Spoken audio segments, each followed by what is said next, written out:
Hey everybody, this is how we teach a dog how to wait or stay without asking them to wait or stay. So if you know me, when I give a dog a command, it's an implied behavior, meaning you're going to maintain that behavior until told otherwise. So how I start that out with the dog is, let's just work on a sit stay, okay?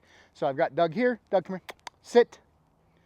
I have my markers set up, right? So I can tell him good, which is our duration marker. I tell him good, and then I reach in and reward. Good. I reach in and reward. And then I can release him. Yes. Tell him, yes, you're free to get up. Nice job. Thanks for staying seated. So as I do this again, right, I have Doug come around. Sit. I tell him good, which to him in his brain, good means as long as I stay here, room service is on its way. It's coming to me. I should stay put. Good.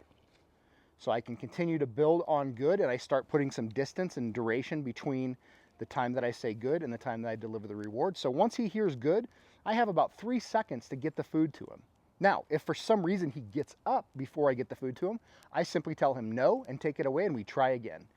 So I should be able to back away from him. He stays put. So I can say good at a distance, take my time, come cruising in, pay him. He goes, oh, that must be because I kept my butt on the ground. Good job. Something that people always struggle with when we're dealing with markers and marker words is sit, is saying good or yes, whatever the marker is, and then reaching into their pouch or paying at the exact same time. Timing is important here. So I want to say good, then reach in and grab food. So the thing that I use with a lot of clients is I say good, heartbeat, treat. Mark, heartbeat, treat. You don't have to rush this. In fact, you're going to screw up the training if you rush it too much, because then the cue for the dog to do the behavior is your hand moving. I'll spare you all the details. Just trust me on this one. So I'm going to say good, reach in, boom, pay. If you have to be goofy and deliberate about it, do it. Trust me, it's going to pay off in the end. So now I, again, can walk away from him, tell him good, which means stay put. I know I sound like a broken record, but this is really important.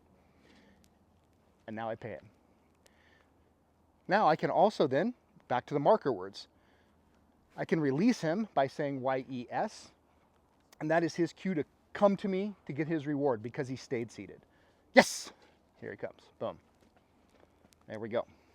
And I had my hand in the cookie jar a little bit on that one, so again, caught myself. Doug, sit. Yes. Just like that. If I want to do a down, same thing. We're not changing any of the mechanics of this. Doug, down. Good.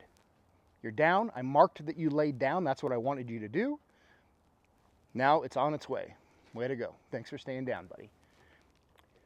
Now, if we have a dog that has a tendency to pop up when they're in a down, I'll show you. I'll see if I can kind of trick him into doing it. But if I say good and I do this, right, I want to make sure I'm paying him nice and low. So he has no reason to get up. The food, it's room service. It's coming right to you. It's right there, right where I want you to be. Good. So what I'm going to show you now is if I were to go deliver the food and he gets up, how I fix it, right? I'm going to tell him no. I'm going to come in. I'm going to hold the food up high. No. Down. Just tell him no, right? You're wrong. Tell him what to do, and then I'm going to reward him right here. So now let's see if he learns something in that moment, right? I'm going to bring the food up high. No. Perfect. Now he stayed down. Good. So I can start to proof that work. Now we have built on our dog's down stay or our sit stay. So now what I can do is start to introduce distractions. So remember, as we start all of these things out, we're doing them in a distraction-free environment. We want the dog to be successful. Now, I know with pretty good certainty he's not going to chase this rope. However, if you have a dog that you're still working up to some of these things, but you need to ensure success, simplest way to do that is put a leash on your dog, prevent them from getting to the rope, right? So this is one of his favorite toys. I'm going to toss it. I don't need to tell him to leave it or wait or anything like that. He knows to leave that thing alone. Now I can call him to me, or I can reward him for ignoring that and staying put. I can tell him, good job, thanks for staying here. Doug, here. Good. So now I get to decide, do I want to release him to the toy and give him permission to go grab it and play? Or do I just need to tell him he needs to stay put, or we're leaving that thing alone? So to him, that's a pretty high value item, but that item to your dog could be a squirrel, could be a bird, could be a neighbor, could be a child, could be somebody at the pub, somebody at the coffee shop walking up to pet him. What we want the dog to do is just pretty much ignore them until we give them permission. When we're training these things, we have to have a controlled environment.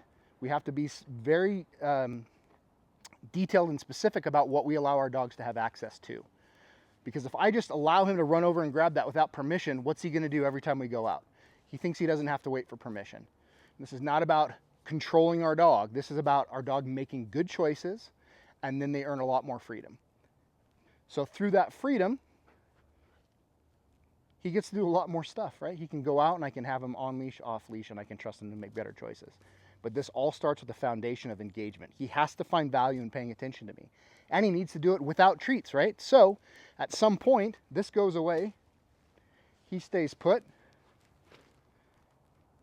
And he's going to do all of these things without food because we've built it. It's conditioned into him now. We've done thousands upon thousands of repetitions where he now understands that there's an opportunity for him to get rewarded at some point in this process, but it might not even be today. Doug, hip, sit, down, stand, hip. Good. And I don't have a single treat on me, but we use treats as reinforcement and as a way to motivate the dog. Eventually, we have to have a plan to get away from that. We'll talk about that as we move forward in other videos, but that's a really important piece of this. Thanks for tuning in. We'll see you later. Yes!